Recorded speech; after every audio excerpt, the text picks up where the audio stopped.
पुणे विद्येचं माहेरघर, संस्कृतीचं माहेरघर आणि आता राजकारणातल्या गुगलीचं सुद्धा माहेरघर. पुण्यात काय घडेल याचा अंदाज साक्षात ब्रह्मदेवाला येईल की नाही याची शंकाच असते. आणि जेव्हा विषय असतो पुणे महानगरपालिकेच्या निवडणुकीचा, तेव्हा तर विचारायलाच नको. उद्या पुणे महानगरपालिकेसाठी मतदान आहे, पण आज पुण्यातल्या गल्लीबोळात, कट्ट्यावर आणि सोशल मीडियावर एकच चर्चा आहे. यावेळी पुण्याचा कारभारी नक्की कोण होणार? गेले काही महिने पुण्याच्या राजकारणात जे काही घडलंय ते पाहिल्यावर पुणे तिथे काय उणे ही म्हण उगच नाही हे पटतं. सुरुवातीला वाटत होतं की भाजप अगदी आरामात वन साइडेड मॅच जिंकेल, आलो, पाहिलं आणि जिंकलं असं काहीच होईल. पण म्हणतात ना, क्रिकेट आणि राजकारण शेवटच्या बॉलपर्यंत संपत नाही. अगदी तसंच काहीसं पुण्यात घडले.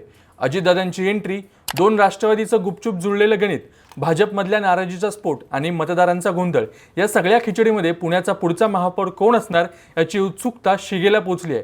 आम्ही पुण्यातल्या काही ज्येष्ठ पत्रकारांशी आणि जाणकारांशी चर्चा केली, तेव्हा जे मुद्दे समोर आलेत ते खरोखरच डोळे उघडणारे आहेत. आजच्या या व्हिडिओमध्ये आपण याच इनसाइड स्टोरीचा फडशा पाडणार आहोत. आपण बघणार आहोत की नक्की हवा कोणाची आहे, अजितदादांनी भाजपच्या नाकात दम कसा आणला आणि सर्वात महत्त्वाचं म्हणजे पुणेकर यावेळी कुणाच्या पारड्यात आपलं मत टाकणार. नमस्कार, मी लीलाधर आणि तुम्ही पाहताय थोडक्यात. ही निवडणूक जेव्हा जाहीर झाली तेव्हा चित्र अगदी स्पष्ट होतं. भाजपवाल्यांचा कॉन्फिडन्स असा होता की जणू काही निकाल खिशातच आहे. उमेदवारी अर्ज भरताना भाजप कार्यालयात जी गर्दी होती ती बघून विरोधकांना सुद्धा घाम फुटला होता. अनेक इच्छुकांचे अर्ज मागवले तेव्हा 2500 अर्ज आले, जागा 165 होत्या.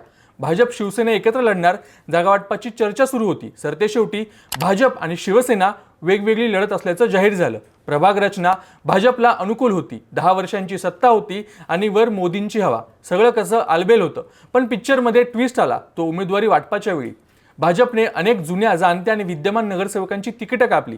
आता पुण्याचा कार्यकर्ता म्हणजे स्वाभिमान जपणारा, माझं तिकीट कापलं या एका प्रश्नावर अनेकांचं पित्त खवळलं. ही नाराजी इतकी वाढली की भाजपच्या आतल्या गोटातच धुसफूस सुरू झाली. नेमकं याच संधीचं सोनं केलं ते अजितदादांनी. अजितदादा म्हणजे राजकारणातले मुरब्बी खेळाडू. त्यांनी काय केलं, भाजपचे जे नाराज होते, ते तगडे उमेदवार होते, त्यांना हळूच आपल्याकडे खेचलं आणि उमेदवारी देऊन टाकली. एका दगडात दोन पक्षी.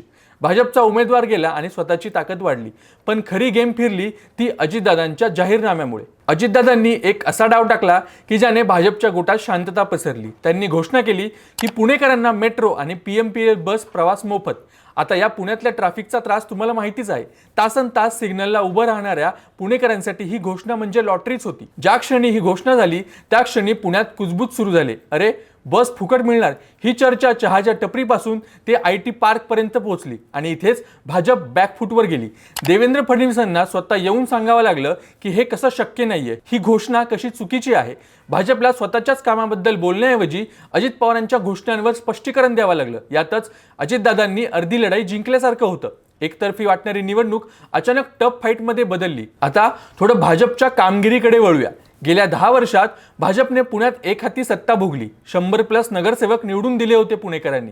पण या 10 वर्षात नक्की काय झालं? पत्रकारांनी जो कानोसा घेतला त्यानुसार पुणेकरांच्या मनात एक मोठी खतखत आहे.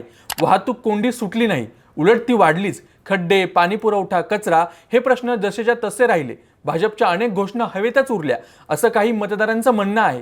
भाजपला वाटलं की आपण काय केलं हे सांगायची गरज नाही, लोक मतदान करतीलच. पण पुणेकर हुशार आहेत, ते विचारत आहेत, भाऊ 10 वर्ष दिली, आता हिशोब द्या. भाजप नेत्यांनी मनमोकळेपणाने पुणेकरांशी संवाद साधला नाही, हे सुद्धा त्यांच्या अंगलट येण्याची शक्यता आहे. त्यात भर पडली ती क्रॉस वोटिंगची. मागच्या वेळी भाजपचे पॅनल टू पॅनल निवडून आले होते, म्हणजे एका प्रभागात 4ही नगरसेवक भाजपचे. यावेळी तसं चित्र नाहीये.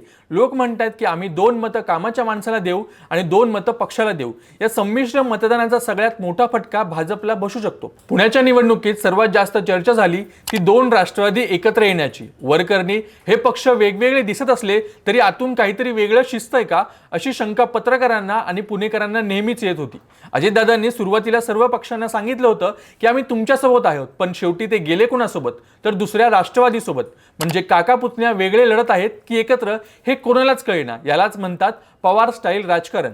अजितदादांनी या निवडणुकीत पुण्यात आणि पिंपरी चिंचवडमध्ये जातीने लक्ष घातलंय. कारण त्यांना माहिती आहे, जर पुण्यावर कब्जा मिळवला तर पश्चिम महाराष्ट्रात आपली हवा पुन्हा तयार होईल. त्यांनी वाहतुकीचा मुद्दा हायलाईट केला, मेट्रोचा मुद्दा उचलला आणि सर्वात महत्त्वाचं म्हणजे त्यांनी भाजपला त्यांच्याच बालेकिल्ल्यात घेरलं. आता तुम्ही म्हणाल, अरे बाकीचे पक्ष काय करतायत? प्रशांत जगतापांना आणि काँग्रेसला राष्ट्रवादी काँग्रेस अडचणीत आणत आहे असं चित्र आहे.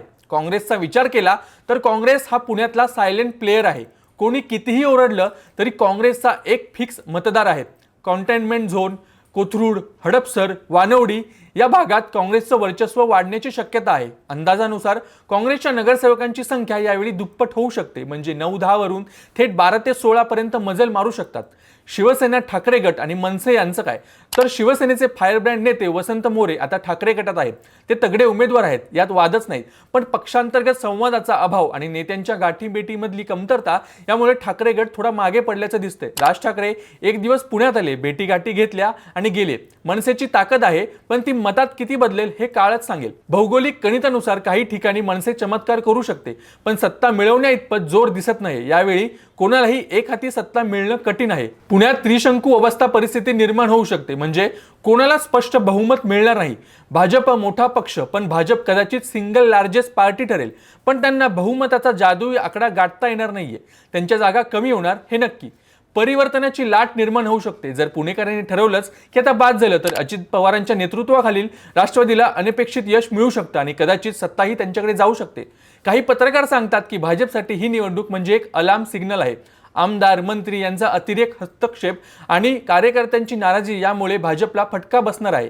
या निवडणुकीने एक गोष्ट सिद्ध केली आहे की राजकारणात काहीही कायम नसतं. जी निवडणूक भाजपसाठी वॉक ओव्हर वाटत होती ती आज काटेकी टक्कर झाली आहे. अजितदादांनी दाखवून दिलंय की योग्य रणनीती आणि आक्रमक प्रचार असेल तर बालेकिल्ले सुद्धा हलवता येतात. उद्या काय होईल हे ईव्हीएम मशीनमध्ये बंद होईल, पण एक गोष्ट नक्की, पुण्याचा निकाल हा महाराष्ट्राच्या राजकारणाची दिशा ठरवणार आहे. तुम्हाला काय वाटतं? पुण्यात पुन्हा भाजपचं कमळ फुलणार की अजितदादांचं घड्याळ वेळेवर चालणार, की पुणेकर काहीतरी वेगळाच निकाल देणार? तुमचा अंदाज खाली कमेंट्स बॉक्समध्ये नक्की सांगा, कारण पुण्याच्या चर्चा आणि पुणेकरांची मतं नेहमीच भारी असतात. जर तुम्हाला हा व्हिडिओ आवडला असेल तर थोडक्यात चॅनलला नक्की सबस्क्राईब करा.